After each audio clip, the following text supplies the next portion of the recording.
पूरे देश में बिहार ही एक राज्य है जहां अभी तक भारतीय जनता पार्टी का दाल नहीं गला है। सिर्फ चुनावी एजेंडा है और इसके सहारे हिंदू मुसलमान करके सड़क से संसद तक इसका पुरजोर विरोध किया है और आगे भी करेगा। जी नमस्कार, मैं चितरंजन कुमार और आप देख रहे हैं सीतियोग न्यूज।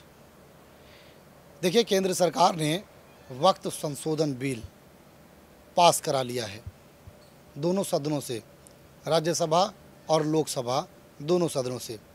बिल जब पास हुआ तो विपक्ष जो है, विपक्षी क्षमा उसका विरोध कर रहा है और बिहार में उसका विरोध काफ़ी ज़ोर शोर पर है, क्योंकि विपक्ष में यहाँ एमवाई समीकरण वाली पार्टी राजद है।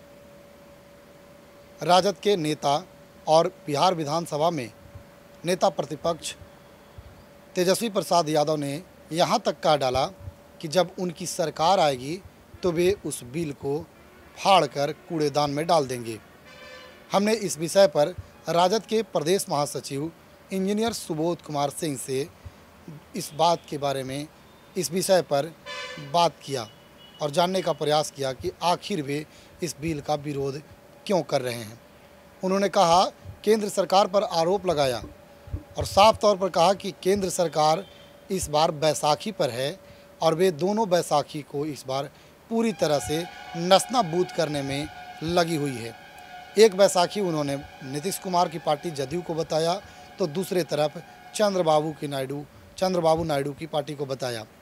कहा कि ये दो बैसाखी पर केंद्र सरकार जो है वह चल रही है। अगर केंद्र सरकार को वक्त संशोधन बिल लाना ही था तो जब वे पूर्ण बहुमत में खुद अकेले थे और उन्हें 303 सांसदों का समर्थन था, उनके 303 सांसद भाजपा के बस सिर्फ केवल थे, उस समय जब बैसाखी की ज़रूरत नहीं थी, तब वे इस बिल को क्यों नहीं लाए? वो इस बिल को इसलिए नहीं लाए कि भाजपा सीधे तौर पर बदनाम ना हो। इस बार वे अल्पमत में हैं और दो बैसाखी के सहारे हैं, तो वो दोनों बैसाखी को पूरी तरह से बदनाम करने की साजिश में थे और बदनाम कर भी दिए, क्योंकि अब नीतीश कुमार और चंद्रबाबू नायडू का पूरा विरोध पूरे देश में होने लगा है। भाजपा अगर चाहती तो वह 303 सीट जब था उनके पास, तभी वे इस बिल को ला करके और पारित भी करा सकती थी। इंजीनियर सुबोध कुमार सिंह जो राजद के प्रदेश महासचिव हैं, उन्होंने साफ तौर पर यह आरोप लगाया। क्या कुछ वे आरोप लगा रहे हैं, वह आइए इंजीनियर सुबोध कुमार सिंह को सुनते हैं। राज्यसभा और लोकसभा से वक्त बिल जो है बहुमत से पास हो गया, लेकिन आपके जो नेता हैं तेजस्वी प्रसाद यादव वो कह रहे हैं कि अगर सरकार हमारी बिहार में बनती है तो हम उस बिल को कूड़ेदान में फाड़ देंगे। क्या कहेंगे आप राजद? यह सोची समझी साजिश है भारतीय जनता पार्टी का, और जब बिहार में चुनाव है उस वक्त पे लाना वक्त बिल को यह साबित करता है कि बिहार का चुनावी एजेंडा ही पेश करना चाहते हैं। पूरे देश में बिहार ही एक राज्य है जहां अभी तक भारतीय जनता पार्टी का दाल नहीं गला है और गलेगा भी नहीं। नीतीश के कंधे पे सवार होकर ये बंदूक चलाना चाहते हैं। जिस समय बहुमत में थे 2014 के, आज 2025 है, उस दिन वक्त बिल इनको याद नहीं आया।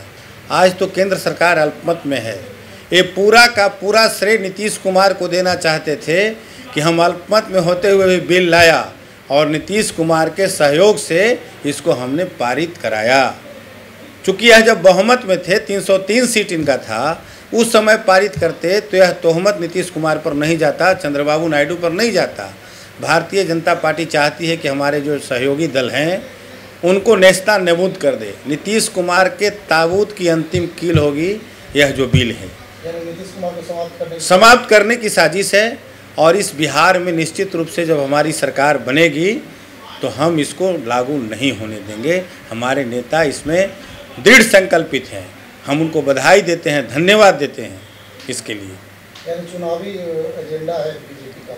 सिर्फ चुनावी एजेंडा है और इसके सहारे हिंदू मुसलमान करके ये बिहार में अपना पैर फैलाना चाहते हैं। लेकिन राष्ट्रीय जनता दल विपक्ष में होते हुए भी सड़क से संसद तक इसका पुरजोर विरोध किया है और आगे भी करेगा।